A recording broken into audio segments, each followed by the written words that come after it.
How did I find it? Well, I found it on Facebook Marketplace. Here's the actual listing of it. It had these three very poor pictures of it, but what intrigued me, it had two owners. It had a 4-speed, and it was a convertible. So that's what I was looking for.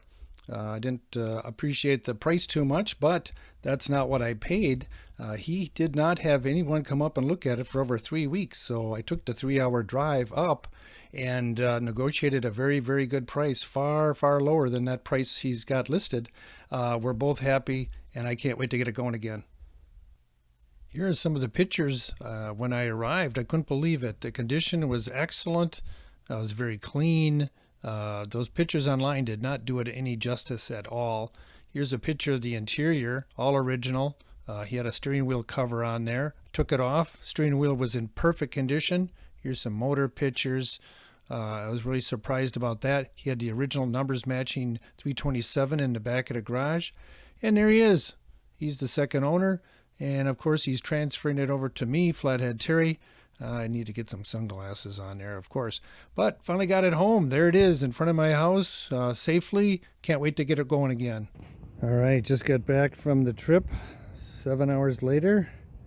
There's the original 327, 1968. Let's take a look at the block number down there. The casting numbers are there. We take a look over here. Let's see over here. It ends in MA over there, and that's part of the VIN over here. Alright, that's that. And plus he gave me all kinds of extra parts. There's the original 3-speed transmission. There's the original 2-barrel with the original intake manifold. Original harmonic balancer. Original water pump. There's the original distributor. There's a power steering pump. There is the shifter, and that's the Quadra Jet that was on the motor. Here's the original air cleaner here. Some of the decals that are still on there. They gave me a couple of rally wheels there, so I will investigate what those are and report out on that. So here we go. Hey, as an added bonus too, Don gave me this cool can of touch-up paint. Goes way back, probably to the 60s or soon after the original owner bought the car. But here's some of the paint. G-code, of course, for the ash gold, as it's labeled there. Contains some lead, so I got to be extra careful there. But kind of cool. I don't think it's been opened in probably 30 or 40 years at least. So, very cool. And a bonus, Don gave me the Fender trim along with the rocker panel trim as well. Thanks, Don. And here it is at home. What do you think? You see some of my shadows here a little bit, but I get the idea of its condition. Very happy with it. Been driving around a little dusty, but that's good. Comes with vintage Wisconsin license plates on it. Take a look inside here a little bit. We got the seats that I'm going to recover. It does have a tachometer. Let's see, it's got the 4-speed in there. Yeah, the radio, it had a reproduction one in there. I took that out, and I will have to find a new one. Back seat's in great shape. There we go. Let's take a look under the hood. Alright, there it is. Again, kind of dusty, but that's okay. Runs great. It's got a 350 from 1979. It's got the original dual exhaust on it. Original manifolds, that sort of thing in there. Original radiator. Seems to be cool. No problems.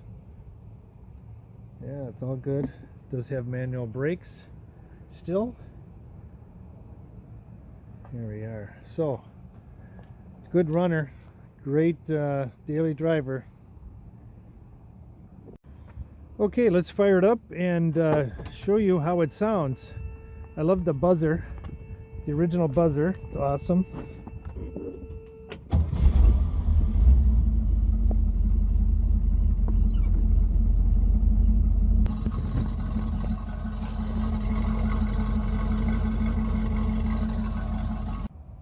All right, right, the question is, what am I going to do now? Well, there are a couple of projects I need to get done on it. One of them is the shifter inside is very loose. That's got to get done. The speedometer is about 7 miles an hour at 50 miles an hour. That's off. That needs to be addressed.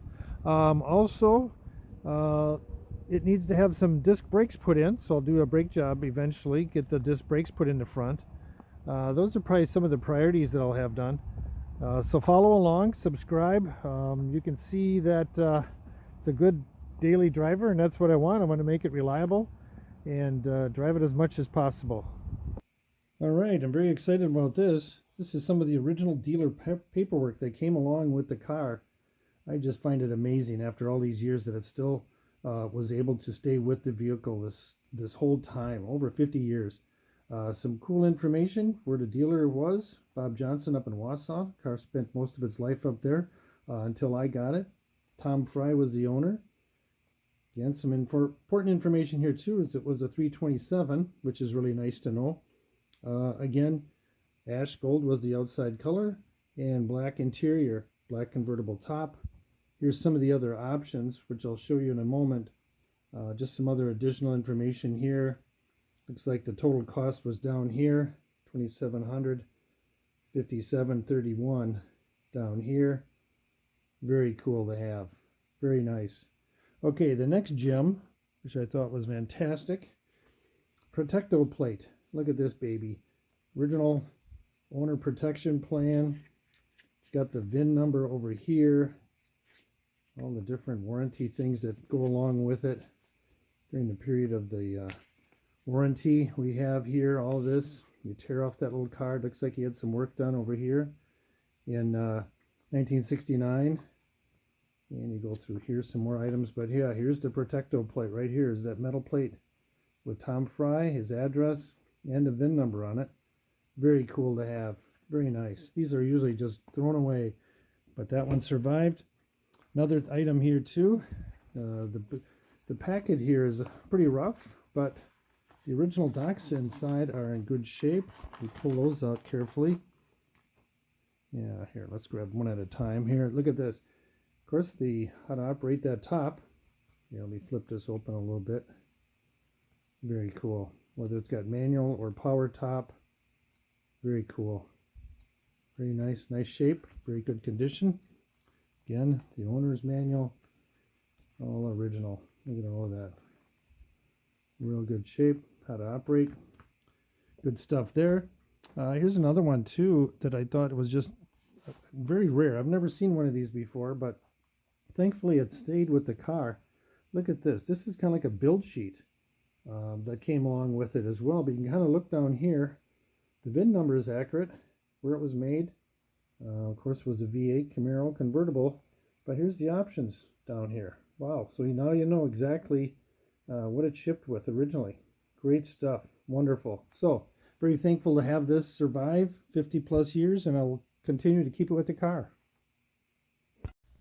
Okay, let's decode it.